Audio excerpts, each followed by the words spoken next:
Welcome to day 314 of our one-year Bible reading plan. Today we'll read John chapters 20 through 21.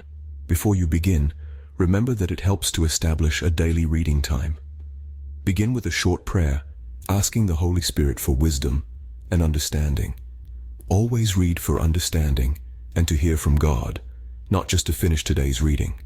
Please like, subscribe, and share this video to bless someone else. Now, let's begin. John chapter 20, verse 1. Early on the first day of the week, while it was still dark, Mary Magdalene went to the tomb and saw that the stone had been removed from the entrance. So she came running to Simon Peter and the other disciple, the one Jesus loved, and said, "They have taken the Lord out of the tomb, and we don't know where they have put him." So Peter and the other disciple started for the tomb. Both were running, but the other disciple outran Peter and reached the tomb first. He bent over and looked in at the strips of linen lying there, but did not go in. Then Simon Peter came along behind him and went straight into the tomb. He saw the strips of linen lying there, as well as the cloth that had been wrapped around Jesus' head. The cloth was still lying in its place, separate from the linen. Finally, the other disciple, who had reached the tomb first, also went inside. He saw and believed. They still did not understand from Scripture that Jesus had to rise from the dead. Verse 10. Then the disciples went back to where they were staying. Now Mary stood outside the tomb crying. As she wept, she bent over to look into the tomb and saw two angels in white, seated where Jesus' body had been, one at the head and the other at the foot. They asked her, "Woman, why are you crying?" "They have taken my Lord away," she said, "and I don't know where they have put him." At this, she turned around and saw Jesus standing there, but she did not realize that it was Jesus. He asked her, "Woman, why are you crying? Who is it you are looking for?" Thinking he was the gardener, she said, "Sir, if you have carried him away, tell me where you have put him, and I will get him." Jesus said to her, "Mary." She turned toward him and cried out in Aramaic, "Rabboni," which means teacher.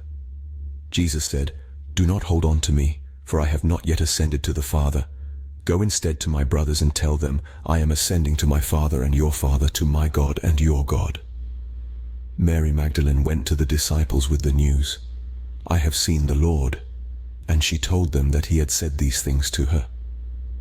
On the evening of that first day of the week, when the disciples were together, with the doors locked for fear of the Jewish leaders, Jesus came and stood among them and said, "Peace be with you." Verse 20. After he said this, he showed them his hands and side. The disciples were overjoyed when they saw the Lord. Again Jesus said, "Peace be with you. As the Father has sent me, I am sending you." And with that, he breathed on them and said, "Receive the Holy Spirit. If you forgive anyone's sins, their sins are forgiven. If you do not forgive them, they are not forgiven." Now Thomas, also known as Didymus, one of the 12, was not with the disciples when Jesus came. So the other disciples told him, "We have seen the Lord." But he said to them, "Unless I see the nail marks in his hands and put my finger where the nails were and put my hand into his side, I will not believe." A week later his disciples were in the house again, and Thomas was with them.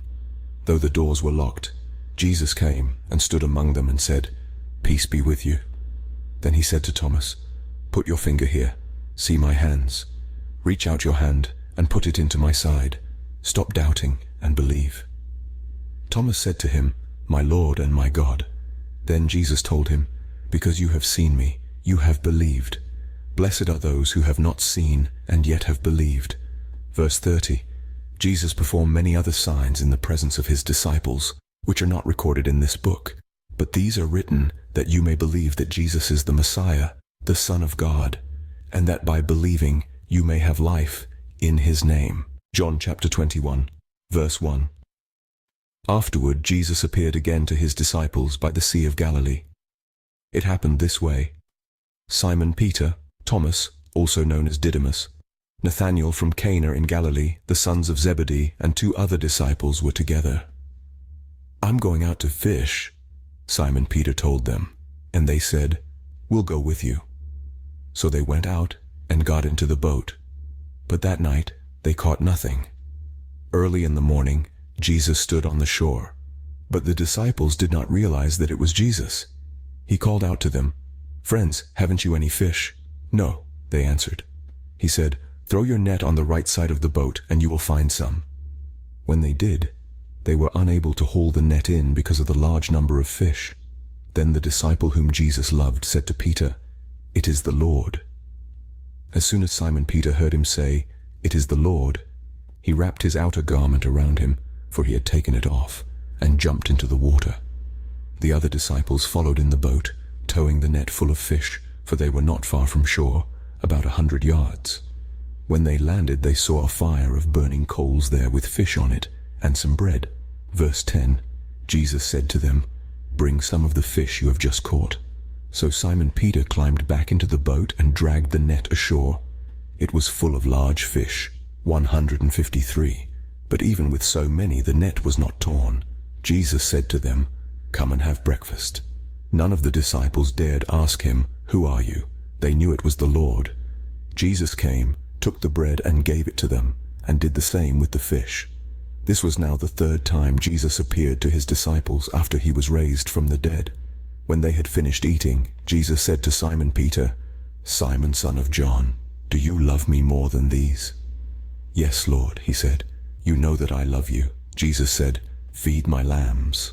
Again Jesus said, "Simon, son of John, do you love me?" He answered, "Yes, Lord, you know that I love you." Jesus said, "Take care of my sheep." The third time he said to him, "Simon, son of John, do you love me?" Peter was hurt because Jesus asked him the third time, "Do you love me?" He said, "Lord, you know all things. You know that I love you." Jesus said, "Feed my sheep. Very truly I tell you, when you were younger you dressed yourself and went where you wanted.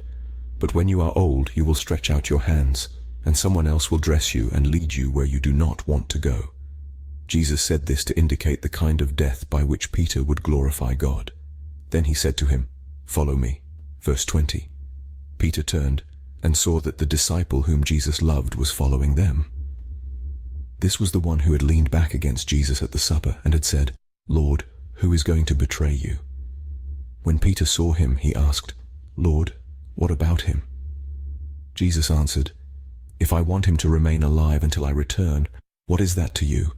You must follow me." Because of this, the rumor spread among the believers that this disciple would not die. But Jesus did not say that he would not die. He only said, "If I want him to remain alive until I return, what is that to you?" This is the disciple who testifies to these things and who wrote them down. We know that his testimony is true. Jesus did many other things as well. If every one of them were written down, I suppose that even the whole world would not have room for the books that would be written. This concludes John chapters 20 through 21 for day 314. We hope you are enjoying these daily videos. Remember to check the description box for links and resources. Thank you for watching. Please like, share, and subscribe. Your support helps spread God's word to reach more people on YouTube. We'll see you in the next video for our day 315 reading.